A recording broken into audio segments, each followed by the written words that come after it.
Hello everyone, আসসালামু আলাইকুম। কী অবস্থা সকলের? কেমন আছেন সকলেই? আলহামদুলিল্লাহ।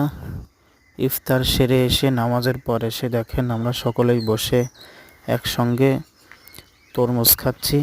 সো সকলেই আমাদের ভিডিওগুলো দেখবেন, লাইক কমেন্ট শেয়ার করবেন, বেশি বেশি শেয়ার করে দেবেন অন্যজনকে, এবং নতুন নতুন ইসলামিক ভিডিও পেতে আমাদের চ্যানেলটি অবশ্যই সাবস্ক্রাইব করে পাশে থাকবেন।